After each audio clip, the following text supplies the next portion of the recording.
Hello and welcome back to the second part of my More Protein Without Protein Powder series. Today I have 3 treat recipes for you, but I will start with some tips to make treats overall higher in protein. If you're only eating raw foods, it's easy to use nuts and seeds as a whole, as butter, or as a fine meal. The second thing is legumes. Bean flour or lentil flour is a good source of protein, and it's easy to blend them into a fine meal when you have a good food processor or a blender. Nuts and seeds and legumes are great for both sweet and savory treats. And now let's get into the first recipe. We will start with some raw bars.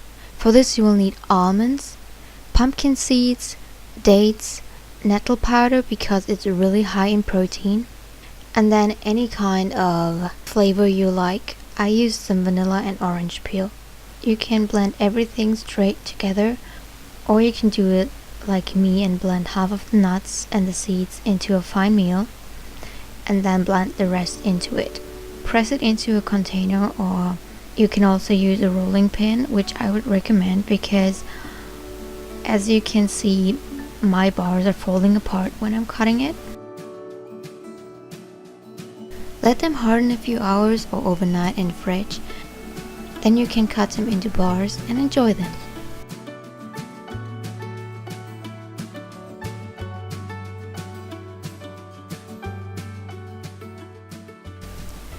Now I have some pancakes for you.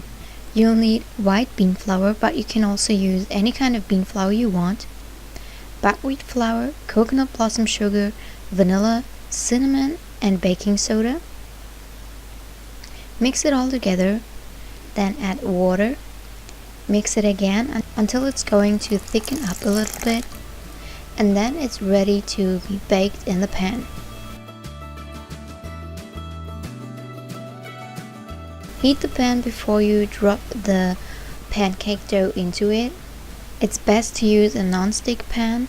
If not, you should use some oil to bake them in. And if you made everything right, they should be flipped as easily as you can see in the video.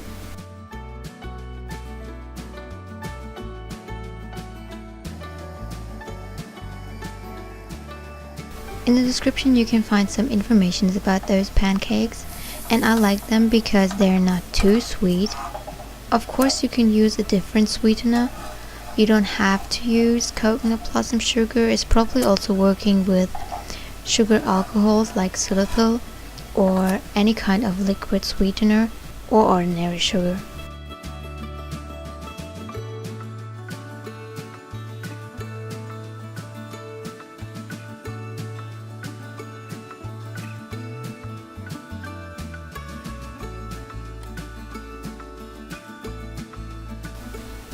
And the last recipe is a cookie recipe. Melt cacao or cocoa butter with some vanilla, then add cocoa powder, cacao nibs and mix it. It's best to do everything over a water bath. Add maple syrup and mix again until everything is well combined.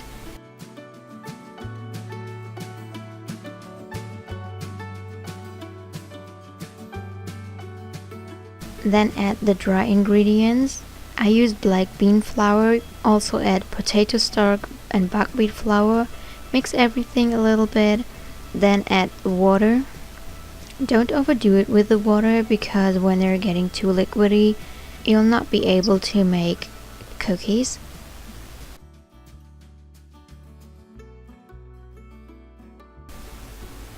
And after about 15 minutes, it's going to thicken up really strong. Then you have to add some more water, and right before you bake it, add the baking soda. Mix really good. Form the dough into cookies and bake them. You don't have to use a fat source, but I find that they're getting a little chewer when you have fat in them.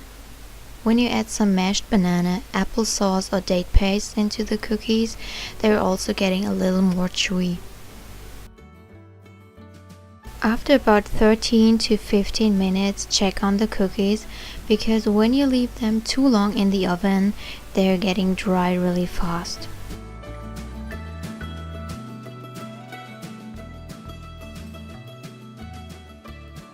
And that's it for today's video. Thank you for watching, and we will see you next time.